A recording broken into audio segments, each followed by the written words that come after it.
Okay, good morning. So today what we're going to do is we are going to finish up Chapter 5. We're going to be talking about accounts receivable today and notes receivable. To start off class today, we're going to talk, we have a question up about something we talked about on Monday. So this question is similar to one we did on Monday. An unrealized gain or loss, it doesn't matter which one we're talking about. The key word here is unrealized loss occurs when a company sells a trading security. Is that true or false? To answer this, you have to think about what the word unrealized means in accounting lingo. Unrealized in accounting lingo means that we still own that security. So if we still own that security, that means this has to be false, because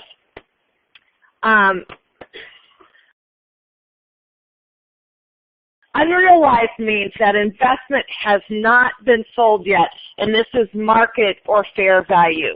So just a heads up, need to know what unrealized means. Unrealized should trigger to you that we still have it. That's very specific terminology. If you don't see any word at all, if you just see gain or loss, that means it's been sold. But unrealized means we still own it. So this first question is going to stay open for a minute or two. It's actually going to not be open that long because we're going to have another one coming up fairly soon here. So if you're just joining us, you want to get logged in and answer this first question. It is false. So we're going to go on. Okay, so what's due this Saturday? Chapter 5 homework.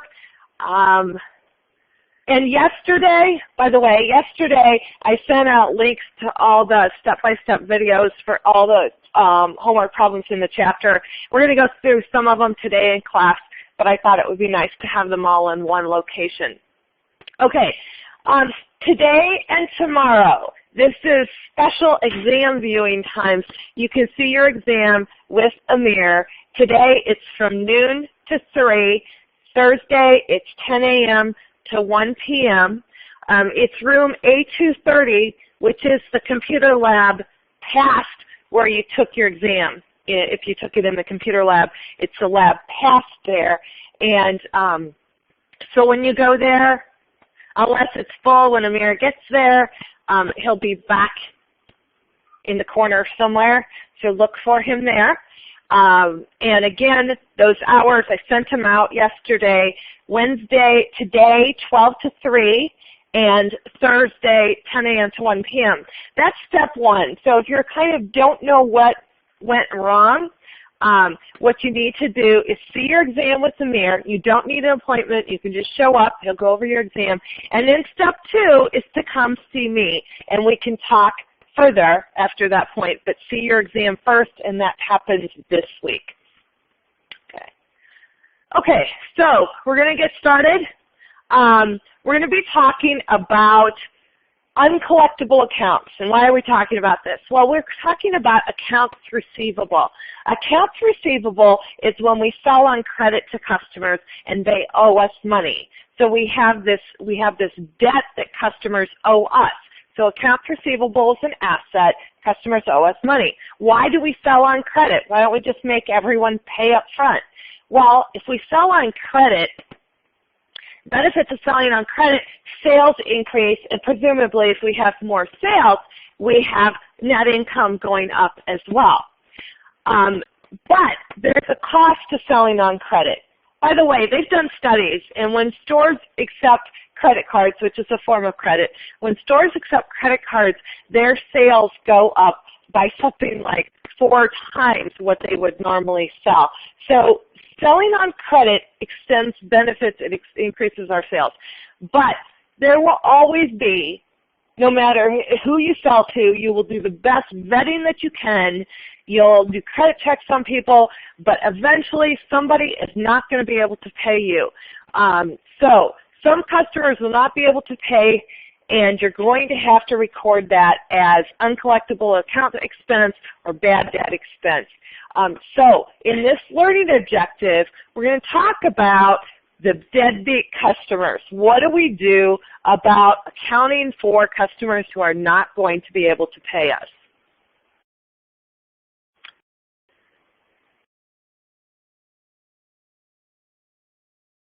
Okay, so before we go any further, this is a key word, so I just want to do kind of a poll here. Scribbles, so downtown Kent, purchases paper products on account from OfficeMax. Okay, so Scribbles purchases paper from OfficeMax. Which company has accounts receivable?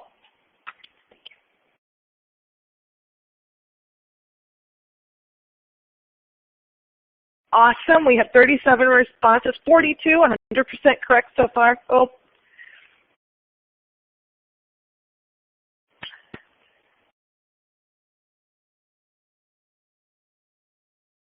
Okay. So let's see if we can increase this. Right now, we've got about 88% correct, 89% correct. I'm waiting to hear from like another 10 people or so you want to be sure and get your answer in. But let's see if we can get this to closer to 100%. When we're talking about this, we have Scribbles, right? Scribbles, the coffee shop. They buy paper products from OfficeMax because Scribbles needs paper and register tape or whatever supplies they need. So they buy paper supplies from OfficeMax. Now we're asking which company has an accounts receivable. So accounts receivable is an asset for the company, and this asset are amounts that are due the company from its customers. So you have to think about who's selling the paper products in this example.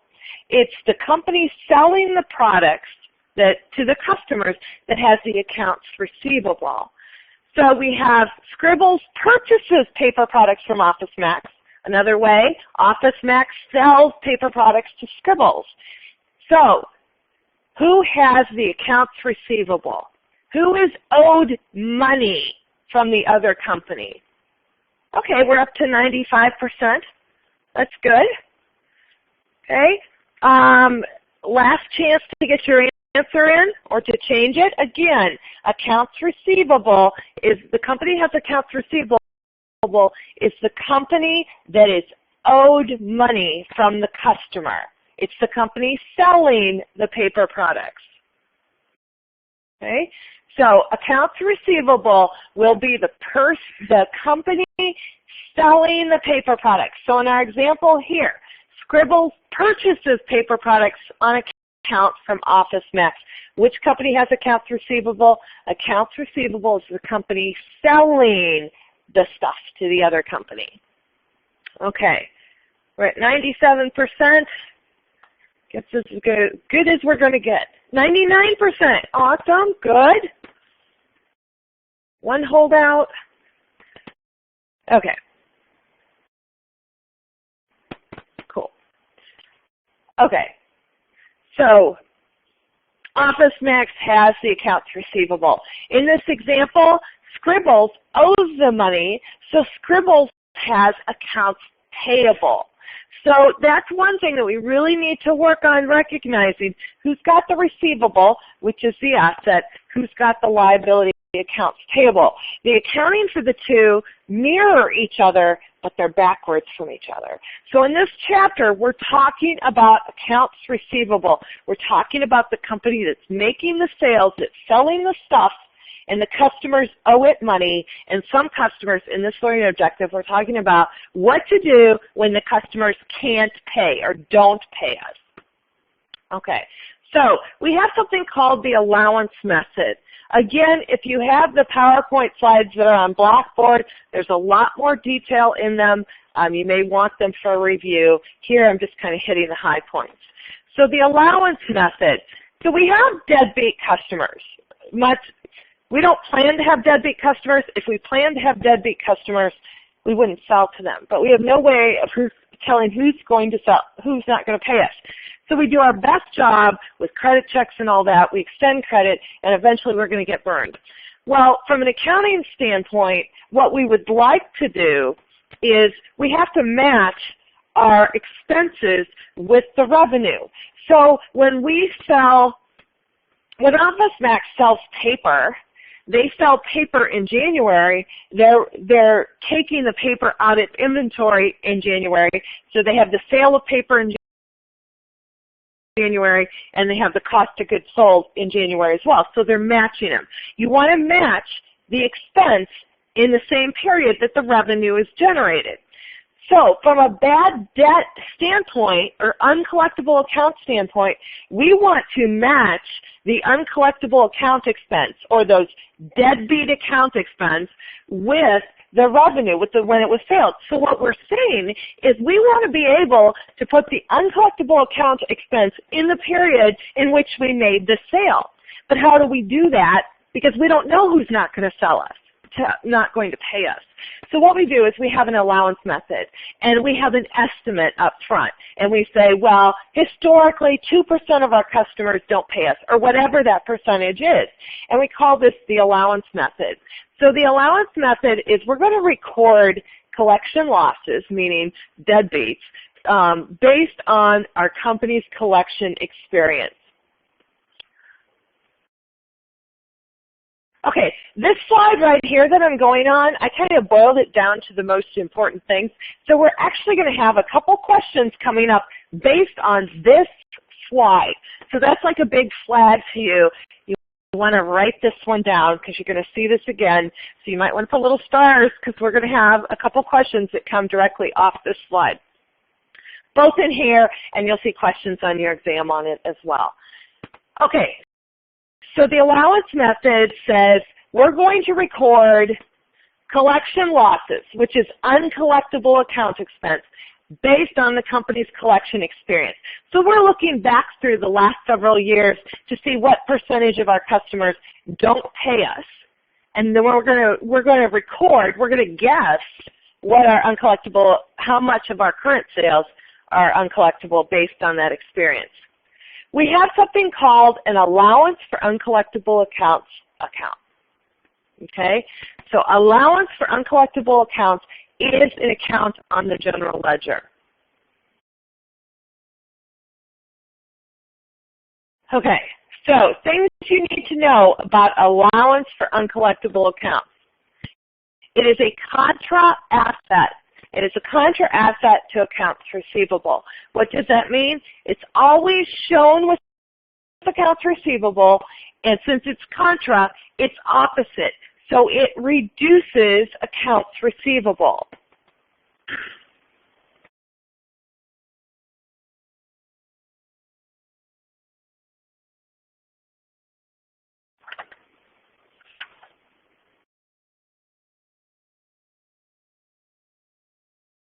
Okay, so allowance method says we're going to estimate our bad debts based on, we're going to estimate what percentage or what amount of our accounts receivable aren't going to pay us ultimately. Remember, we don't know who's not going to pay us ultimately. If we knew, we wouldn't sell to them. So we're going to estimate, and we're going to put our estimate of the dollar amount we're not going to be able to collect in this account called allowance for uncollectible accounts. It is a contra asset. It has a normal credit balance. Just as a review, accounts receivable, which is an asset, has a normal debit balance. So we have a normal debit balance for accounts receivable. Then we have a normal credit balance. So the two offset. So we have accounts receivable. It will be reduced by the allowance account, allowance for uncollectible accounts.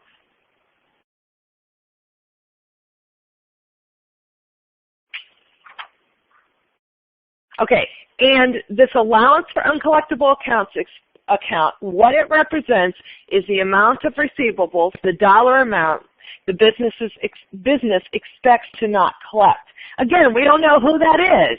We just said in general, say for example, over the last several years, 2% of our customers don't pay or something like that. So on this slide, things you need to like start. First of all, the very first line where it says allowance method, the allowance method is important. That's what we're doing in this learning objective. That's what we're doing in this chapter. This is what's required by generally accepted accounting principles. That we say when we have sales for the year, we need to make sure that we have estimated our uncollectible accounts, because what we're going to do is we're going to put the amount of that estimate in the allowance account, And the allowance account is a contra asset. It has a normal credit balance, and it's going to reduce our overall accounts receivable. Okay, so this slide, everything on this slide should be on your notes because we're going to see a question about it probably 3 or 4 slides from now. But when the questions come up, this is where you should be looking in your notes because I'm going to have 2 questions on here.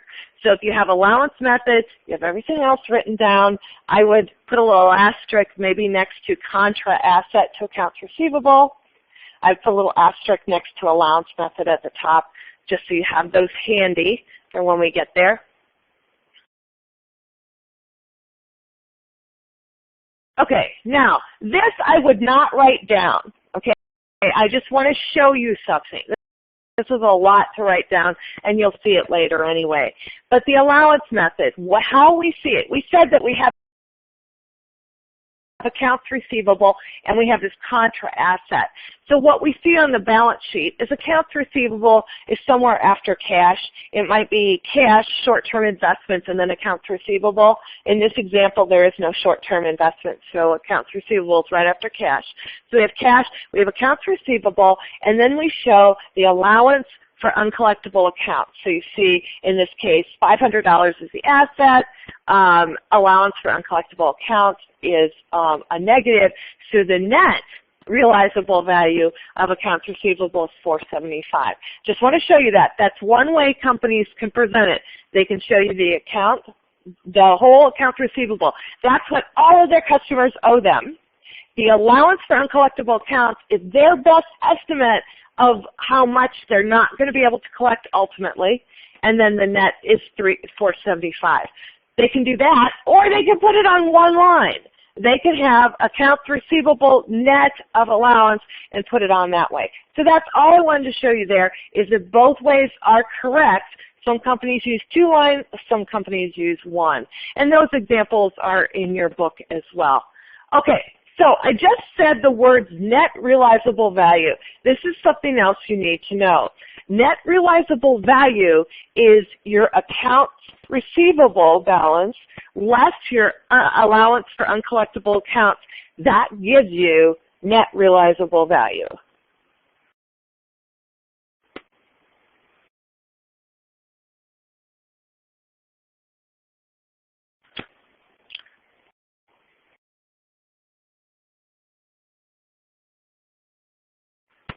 Okay, so the asset is accounts receivable. Assets have normal debit balance.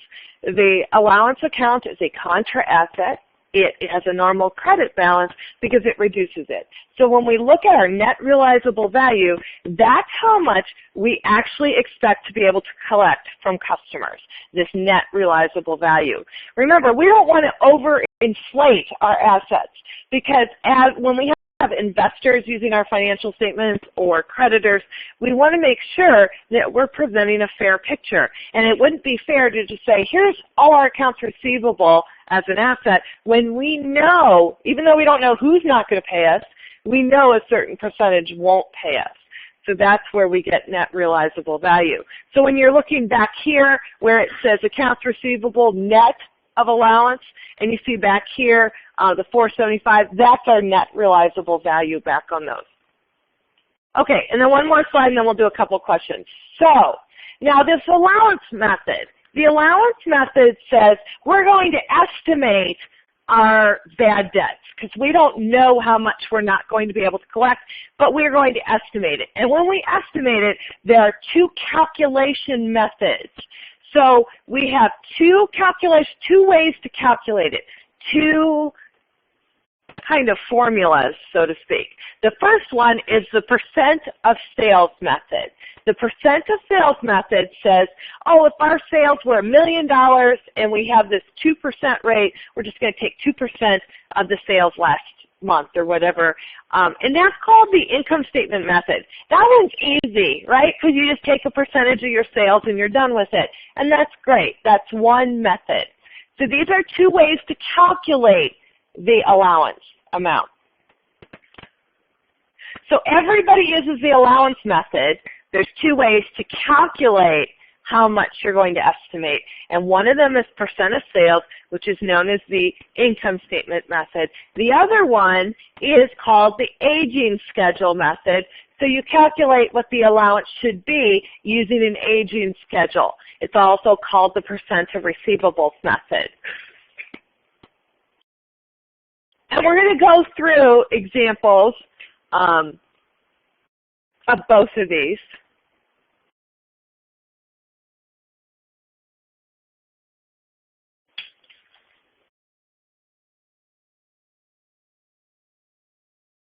Okay, through this slide right here, this is the question coming up probably 6 or 7 slides from now.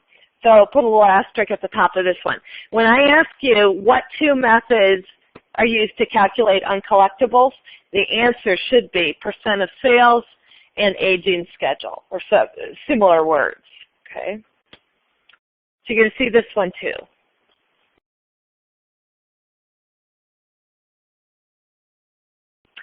Okay, so we have 2 methods to estimate uncollectibles. So we have the allowance method, which is this big umbrella term that says we know we need to estimate what dollar amount of our receivables aren't going to pay us. But within the allowance method, we have these 2 ways to calculate it. So we can calculate it by taking the percent of sales, which is super easy. We'll do that.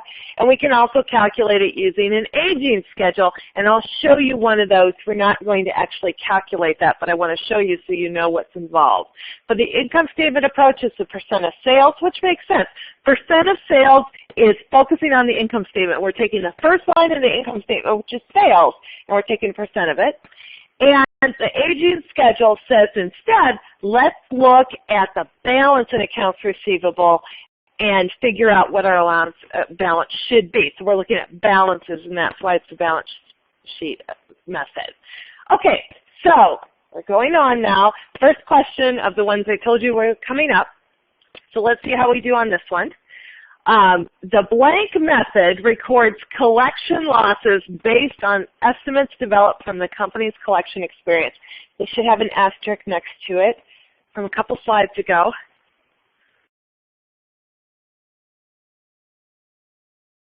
"100% correct right now for the first 48 people in.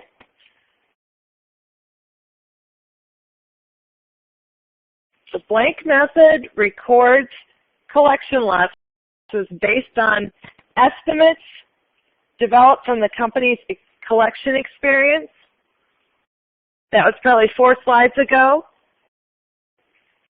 It's actually the title of the slide.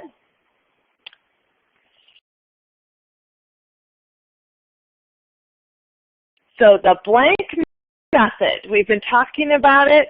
I'm going to close the question in about 5 seconds.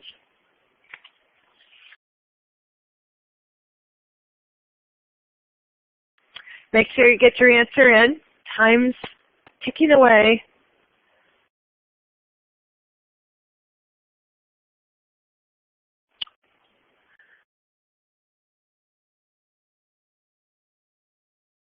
Okay. When you're answering, I'll just give you a little hint. It's not A, okay? We're talking about how to estimate uncollectible accounts. Uncollectible is not the method. Okay, so you're going back 4 slides. I told you put an asterisk next to the title of that slide, and that's actually this answer. So I'm going to be closing this question in 5 seconds.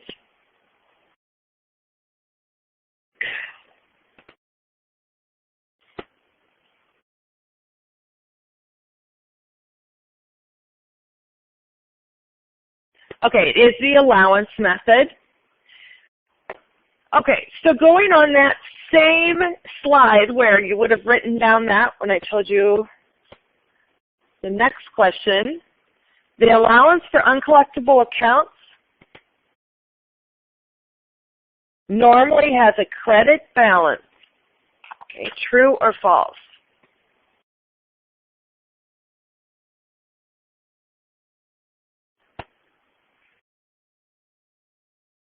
Okay, again, that was on that same slide, the slide that was entitled Allowance Method. you wrote down, you would have written normally has a normal blank balance. 96% correct at this point? Okay, the allowance for uncollectible accounts normally has a credit balance. Is that true or false? So some hits here. Allowance for uncollectible accounts is a contra asset. That means it's opposite of a regular asset. Okay, I'm going to close this question in 5 seconds, so get your answer in.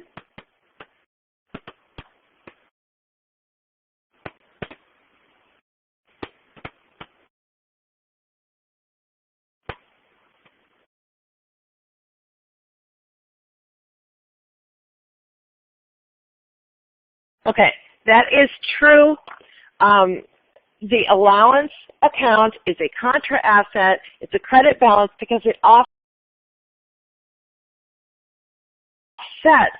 our asset accounts receivable. Okay, so okay, so we had 2 methods to estimate uncollectibles. Okay, so we use the allowance method, and within there's 2 ways to calculate.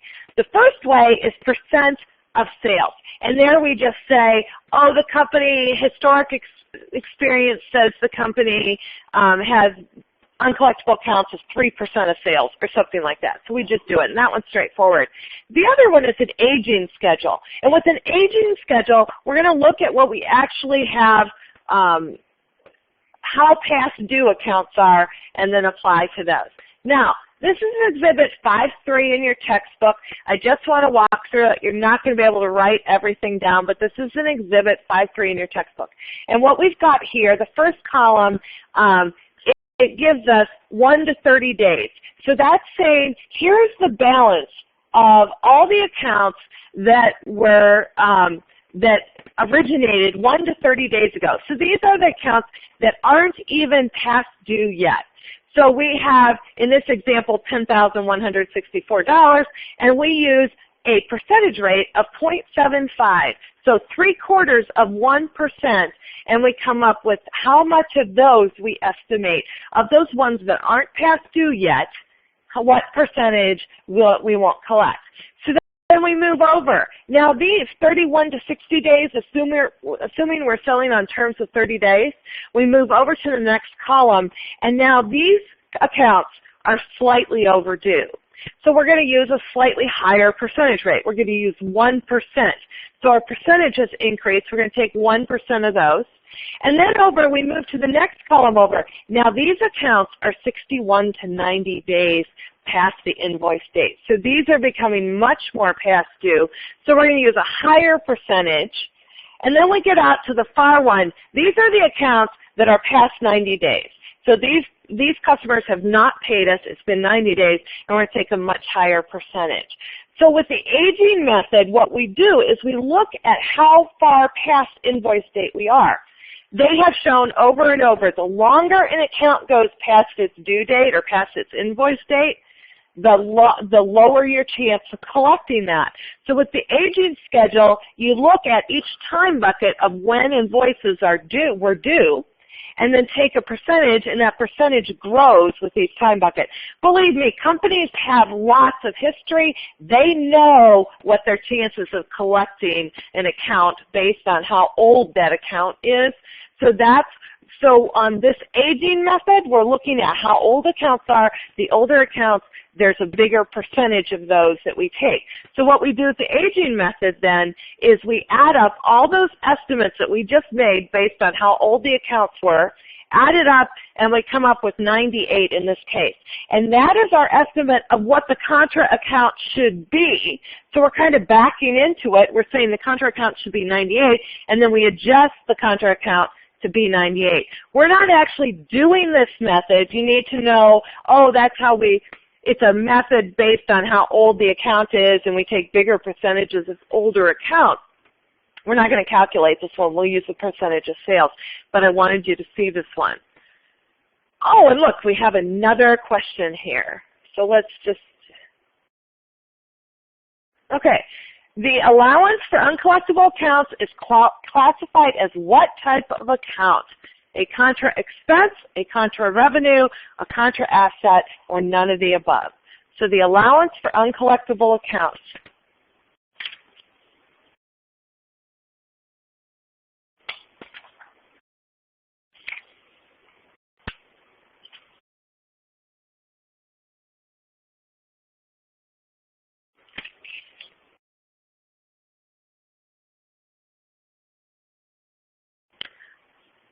Okay, contra asset. I'm closing this in 5 seconds.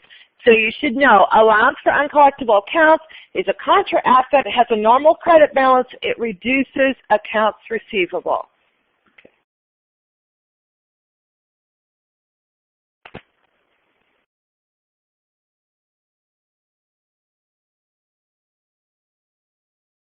Okay, and one more before we go on. There are 2 basic ways to estimate uncollectibles, the direct write-off method and the allowance method. Now, this relates back to the slide we just went over. I said there are 2 methods to do uncollectible accounts to estimate. So we have the allowance method, which is the big umbrella. And within the allowance method, there are 2 ways to calculate. Those 2 ways to calculate would be percent of sales and would be aging schedule. So this one should be at the answer by now. There are 2 basic ways to estimate uncollectibles, direct write-off and allowance method.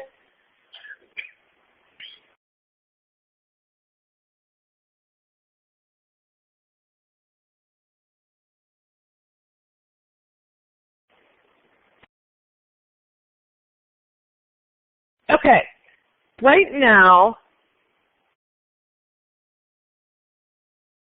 I'm waiting for another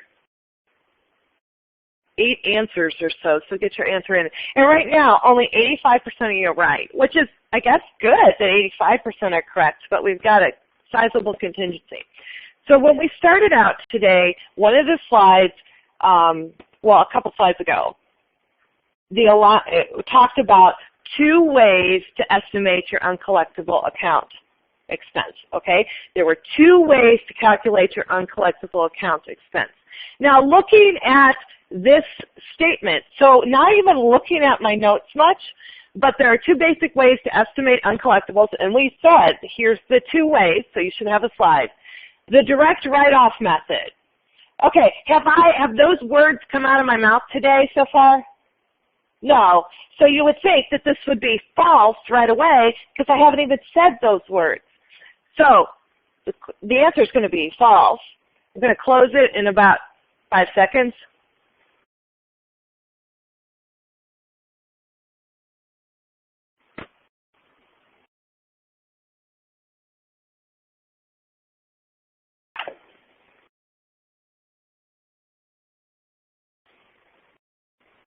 Okay. So that is false, as I said. It's false.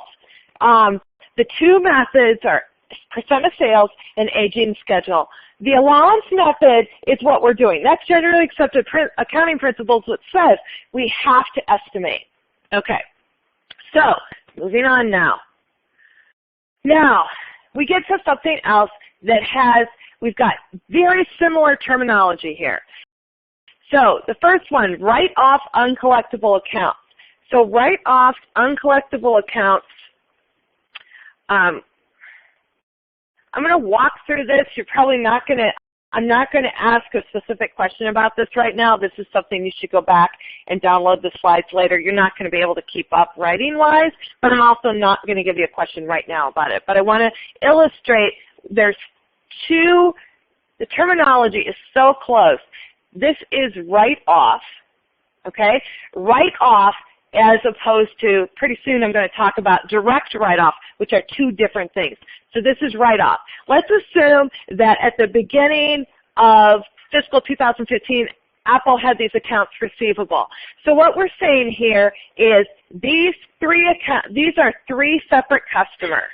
So we had accounts receivable from customer RS, for 9. We had accounts receivable for customer TM for 3, and other accounts receivable totaling 1116.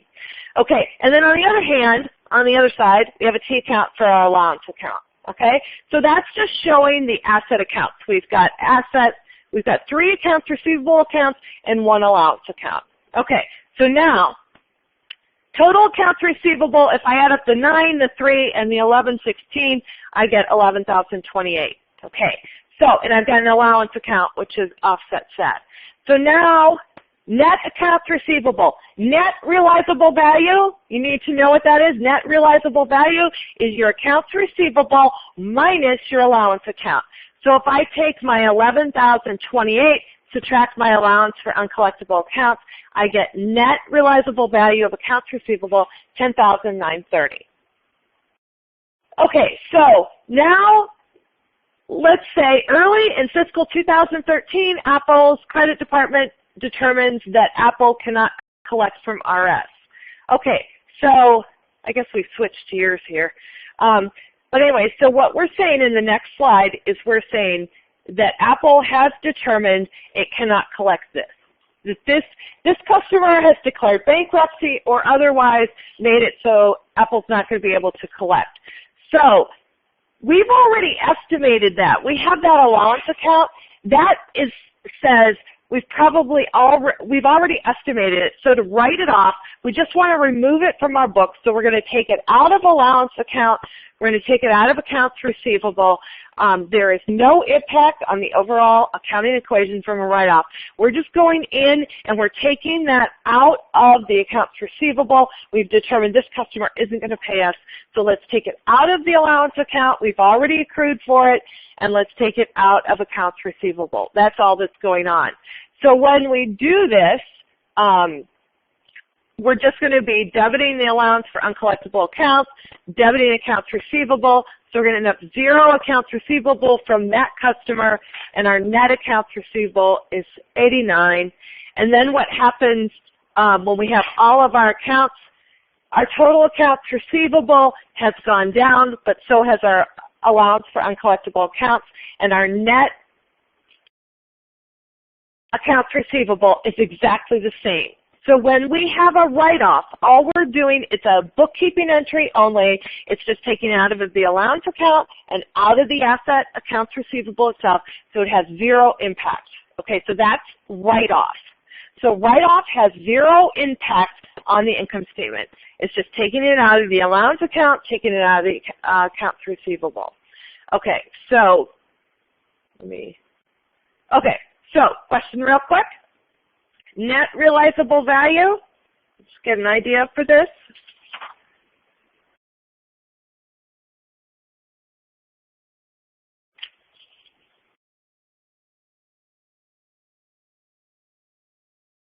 Okay, net realizable value.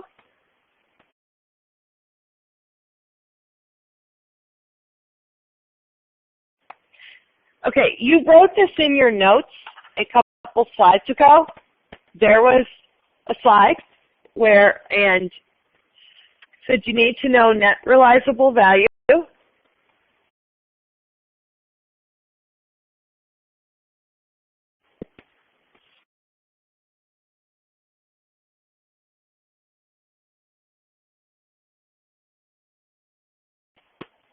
Okay, look back in your notes just a couple slides ago. Very clearly it said net realizable value. I put what it was, less something else, equals net realizable value. I'm going to close this question in 10 seconds.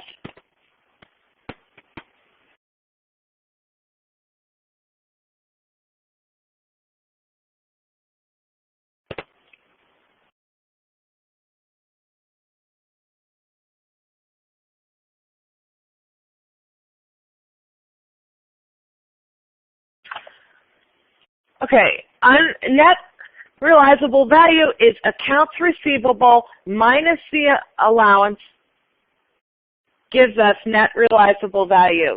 It is not accounts receivable less the expense, because the expense is only for one given year. The allowance account builds up over time. So the allowance account is our best estimate over time of what we're not going to be able to collect. So it's always going to be accounts receivable minus the allowance gives us net realizable value. Okay.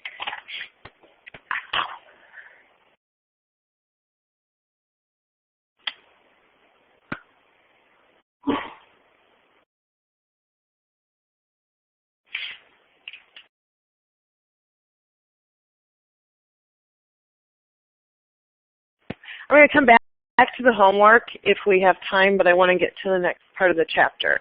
I've sent all this out via the links.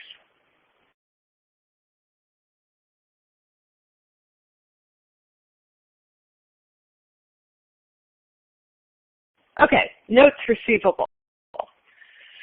So, notes receivable. So now we're, oh, you know what? I did forget one slide. I've got to go back. Direct write-off. Yeah. Okay. I have one more thing left. I guess I missed it.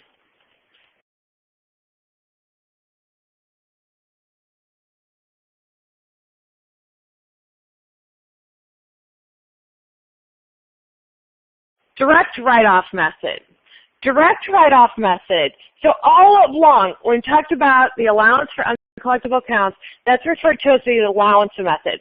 So we estimate every period what percentage of our sales we're not going to be able to collect, or what percentage of our customers' balances we're not going to be able to collect. Direct write-off method, that's very specific terminology. Direct write-off method is not generally accepted accounting principles, but it's what very small businesses do. And what it is we actually wait till a customer goes bankrupt. We don't write it off until a customer actually goes bankrupt. And so we wait to record it when a specific customer's account proves to be uncollectible. So the customer declares bankruptcy, we can't find the customer anymore, the customer has made it clear they're not going to pay us, so something has happened, we can identify the customer. So that's known as the direct write-off method. It's not generally accepted accounting principles, there's no allowance for uncollectibles. Our receivables may be overinflated if we use this method. We're not matching expense to the sales revenue, but here's the clincher. This is the required method for federal income tax purposes, okay? So on federal taxes you do it. Federal tax return is not a financial statement. It's based on what lawmakers have decided based on how much money the IRS needs to collect to fund the government. So this is not a method that's allowed by the SEC for financial statement purposes. It overinflates assets. It underreports expense. So it's not acceptable for reporting and for investors and creditors to make decisions, but it's what's used on the federal income tax. Okay? So that is the direct write-off. Note that direct write-off means something different than write-off because those terms are very similar, but they are different.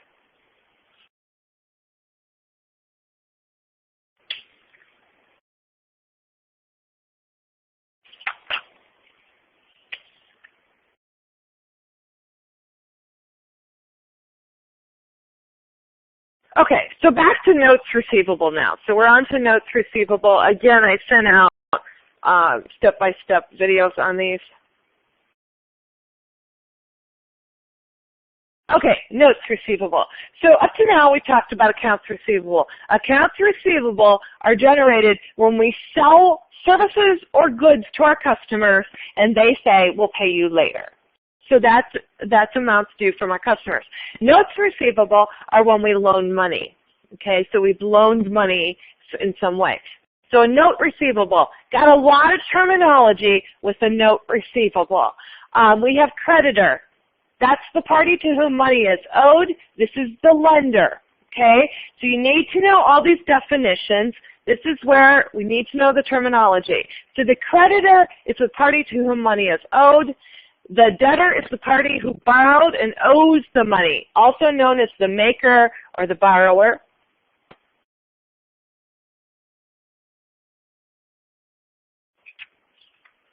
Okay, the interest is the cost of borrowing money.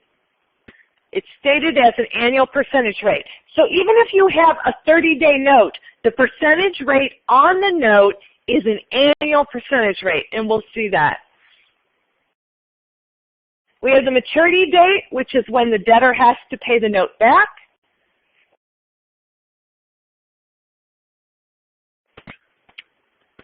We have a maturity value, which is the sum of the principal plus the interest.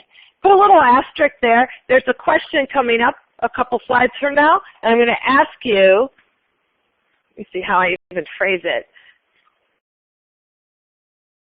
I'm going to ask you what the maturity value is. So right now, I'm telling you, you're going to need that a couple slides from now. It's the sum of principal and interest. So you want to make sure principal is what you borrowed. Notice it's and. It's the sum, okay? So it's the principal plus the interest. The principal is how much you borrowed, and the term is how the length of time from when the note was signed to when the payment must be made.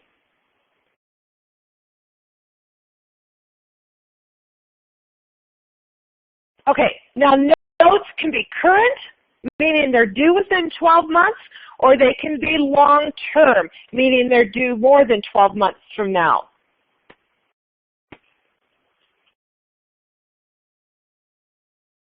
Okay, so you know a maturity value. Just to emphasize, maturity value is the principal plus the interest. Maturity value is saying how much do you have to pay back on the maturity date.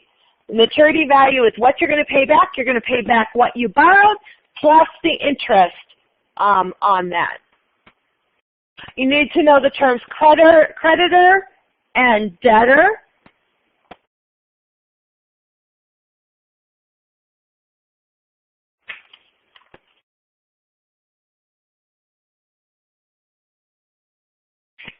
And this slide is in the downloadable slides on Blackboard, but the next slide is not. The next one I added yesterday when I was going through these for today.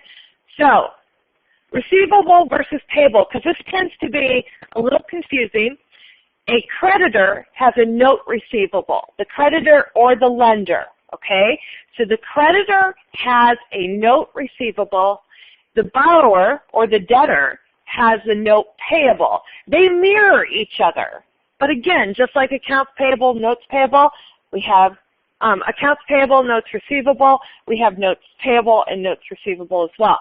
So we need to keep clear which one we're talking about. This chapter, the focus of this chapter is notes receivable. When we do notes payable, it's going to be just like what we're doing now, except that everything's flipped backwards. So this one you need to know, absolutely need to know, be able to identify, and maybe you need to be able to identify in the next 10 seconds or so. So creditor has a note receivable, debtor, the borrower has a note payable.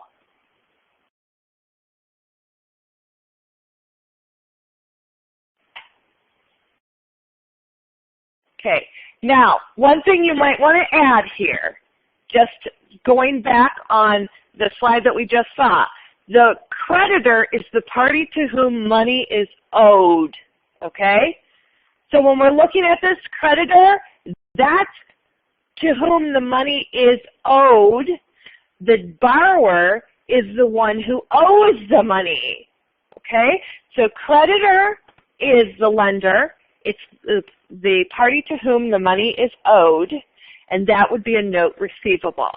A note payable is the party that owes the money. Okay, so just subtle differences there. We need to acknowledge the language difference there. Okay, so you have this written down, everything, you're good to go, because okay, here should be really easy. The party to whom the money is owed is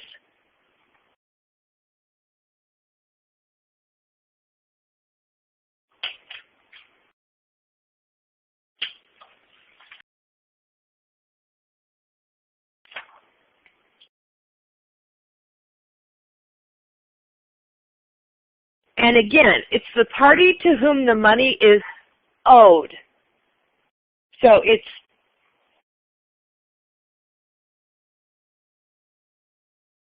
going to close this in 5 seconds.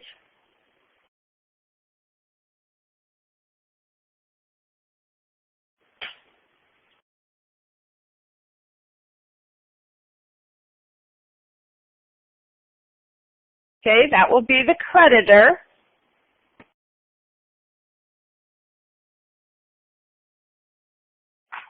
Okay, and then one more along those lines. And this is that slide we just had, right? The creditor has a note payable, true or false? The creditor.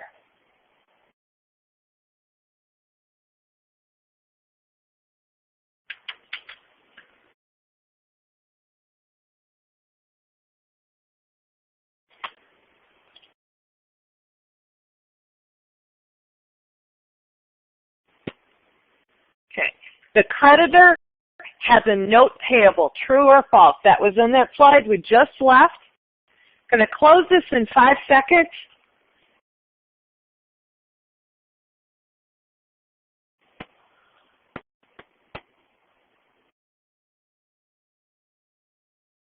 The creditor has a note payable.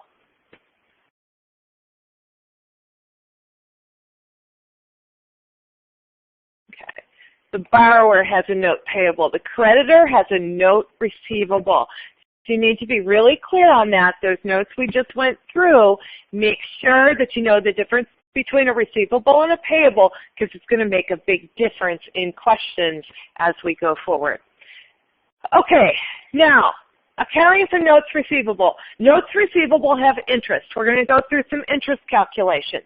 Things to know about interest calculations.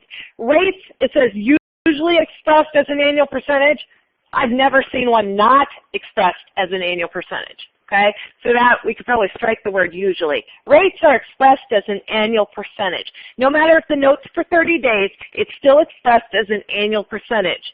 We use fractions for time periods less than a year. So if we're talking about a 2-month note or 3-month note, that's out of 12. How many months out of 12? We can talk about days notes, and if we're talking about days, it's out of 365. You only use one of the two. You will not have fractional months. You will not have 2.5 months. You will have, it'll either be clearly months or clearly days. And if it's days, it's 365. If it's months, it's 12.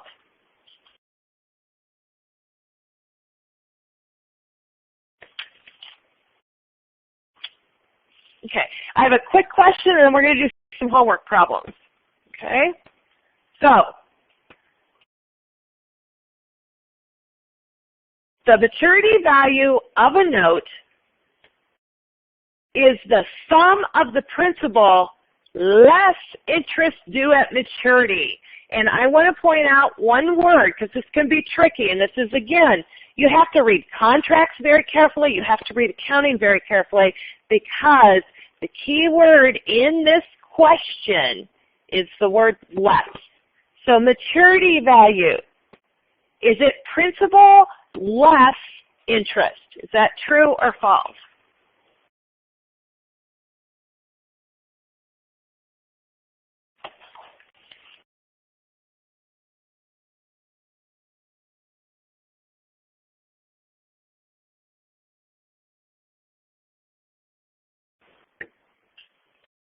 Okay, now maturity value. Think about what maturity value is. Right now, about 12% of you have this wrong. So let's talk about maturity value. Maturity value is what you're going to pay back. Somebody's going to pay back at the end of the term. Okay, so let's say you borrow $100 and you've got to pay it back in 6 months. Now, maturity value is what you've got to pay back. So at the end of 6 months, you're going to pay back the $100, and this question is saying, are you going to pay back the $100 minus the interest on the money? Remember, you haven't made any payments at all, okay? On a note, you pay it on the maturity date. You're not making monthly payments or anything. So maturity value is what you're going to pay back, and you think about, well, when I borrow a sum of money, then when I borrow the money, that's called the principal. So when I borrow the money, what am I going to pay back? I'm going to pay back the principal, and am I going to subtract the interest that for borrowing the money, or am I going to add the interest for borrowing the money? Remember, I haven't made any payments. This is, I borrowed the money 6 months later. If it's a 6-month note, what am I going to pay back? The maturity value is what I'm going to pay back. Is it the principal? In this case, it's saying the principal less the interest. Is that true or false?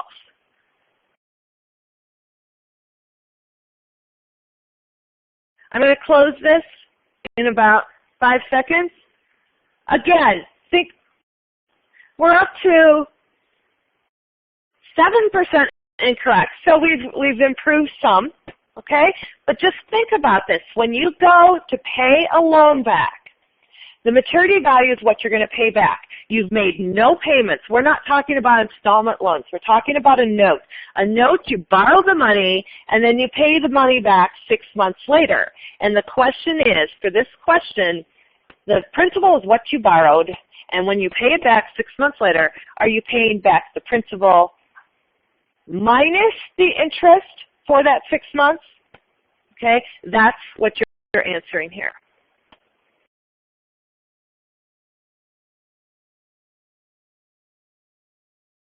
Okay, that is false. Okay, it wouldn't make any sense to pay back the principal less the interest. That means somebody's paying you to loan you money.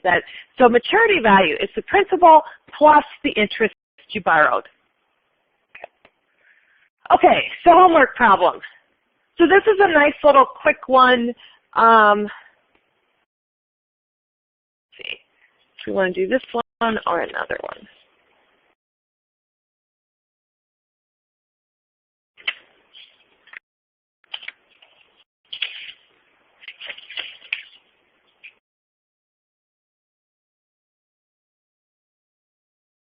Okay, this is a good one. Okay, so we're going to compute interest for 3 years, two partial years and a full year. So we're going to be computing interest. On May 31st, 2014, Main Street Bank lent $220,000 to Ron on a 2-year 5% note. So this note is for 2 years, and this happened on May 31st. When we loan money, we don't count the money the day we loan the money. So this note really covers June 1st on. And again, this is a 2-year note, so we're going to do it based on months. We're not going to do days. We only do days if it's a 30-day note or something, but we're going to do months. So this is a 2-year note, 5% note. So we're supposed to compute in part 1, we're supposed to compute the amount of interest for 2014, 2015, and 2016. If this is a 2-year note, why are 3 years affected? Well, that's because they loaned the money on May 31st, 2014. So to have a 2-year note, it's going to go into 2014, 2015, and 2016. So the first thing we're going to do is 2014 interest. We're going to take the principal amount they borrowed, the $220,000, times the 5% rate, which we're given in the problem, times 7 months out of 12. And the 7, that's the biggest question I get on these, is how do you get the number of months? And the number of months is how many months it was outstanding in 2014. And this is a case for you might want to count the number of months. Be very careful. It's very easy to get the number of months wrong. If we borrowed, if Main Street Bank loans the money on May 31st, then we're talking about this loan in 2014 being outstanding for June, July, August, September, October, November, December, 7 months. So there will be 7 months of interest in 2014. So it'll be $220,000, which is the principal amount, times the interest rate, which is 5%, which is 0.05, times 7 months out of 12. So that's 2014. Now, this loan was outstanding for the entire year of 2015, so the interest is easier Okay, we just take 220,000 times 5%. It's a full year. We could do 220,000 times 5% times 12 divided by 12, but it's the same thing. So 11,000 for 2015. Next up then we have 2016. 2016, the loan is going to be paid back at the end of May. So when the loan's paid back, then we only have a partial year. So in 2016, this loan will be paid back May 31st. So we have January, February, March, April, May, 5 months. Okay? So the interest for 2016 is going to be 220,000 times 5% times 5/12.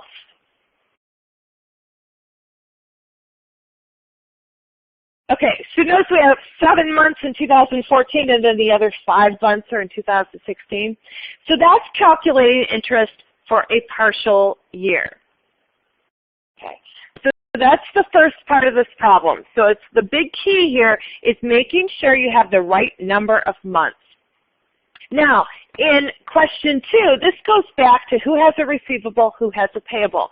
So just to review the facts, we have Main Street Bank loaned Ron the money. So which party has a note receivable? The note receivable is going to be the bank, right? Because it loaned the money. So which party has the note payable? Well, the note payable is Ron. Ron is having a note payable. So the receivable is the bank, the payable is Ron. Then who has interest revenue? Who earns interest on this note? The party that earns interest on the note is the bank. The party that has interest expense on the note is Ron. Okay? So we're looking at two sides of the same, two accounting that is mirror image, but it's backwards. So one party has a note receivable, the bank. The bank has a note receivable, the bank has interest revenue. Ron has a note payable, and Ron has interest expense. And then the last part of this question says, how much in total would Main Street Bank collect if Ron paid the note off early, November 30th, 2014? So just to review, Ron borrowed the money May 31st, 2014. So we would have June, July, August, September, October, November, 6 months. So in part 3, what we're doing here is we're calculating the payoff for the note in November. So what we're going to do in November, Ron has to pay the principal back. So we're paying the principal back, $220,000. Then we have to calculate the interest. And the interest at the end of November will be from the date they took the note out, which is always we pay interest the day after that. So June, July, August, September, October, and November. So that's 6 months. So we'll take the $220,000 times 5% times 6/12 gives us $5,050. So our total our total payoff, the total amount that Ron will have to pay the bank is $225,500.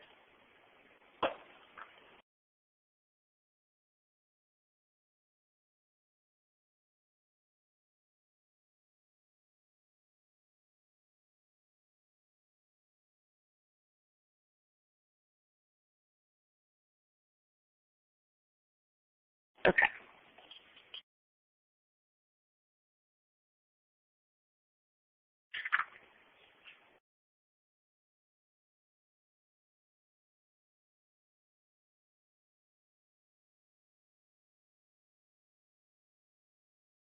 Okay, where we're going to go now is we're going to do a question relating to Monday. So let's go with question relating to Monday. Page through these.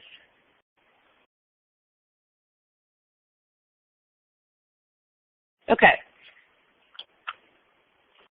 If you're the one person, 3 people have answered 100% right. Okay, so this relates to Monday. A separate account for each customer is kept in what?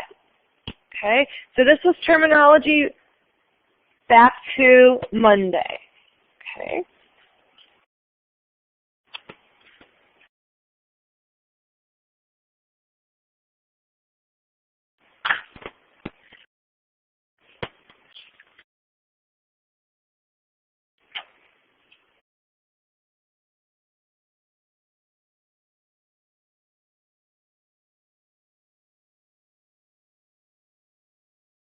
Okay, I'm going to start eliminating choices for you, okay? So the first choice I'm going to eliminate is general ledger, okay? General ledger, oh my God, this is where the all our accounts are like accounts receivable. So accounts receivables in the general ledger. We don't put a separate account for each customer in the general ledger. Okay, we just don't. The general ledger would become mammoth if you think about that. We don't look at a financial statement and see general ledger accounts for each customer. That doesn't happen. So the general ledger contains the total accounts. So like it'll have, for example, accounts receivable. So since we're talking about accounts receivable, I'm going to use it. So accounts receivable is a general ledger account, and it holds all our activity for accounts receivable. So it can't be general ledger, okay? Now, when we talked about it Monday, let's see where we are here. Well, good, 73% of you are right. So when we talked about this Monday, we said there was a specific type of ledger, okay, where we would put each of the customer accounts in. So it's something ledger. So it's not general ledger. So now I've eliminated choice A for you, okay? So what kind of ledger contains all the individual customer accounts? So if we add this particular kind of ledger up, we will add up to the total of that general ledger account. So it's the detail of those accounts.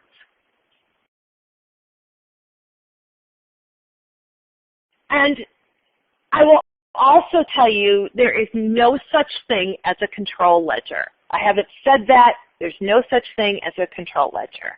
So by now, I'm going to close this question in about 5 seconds.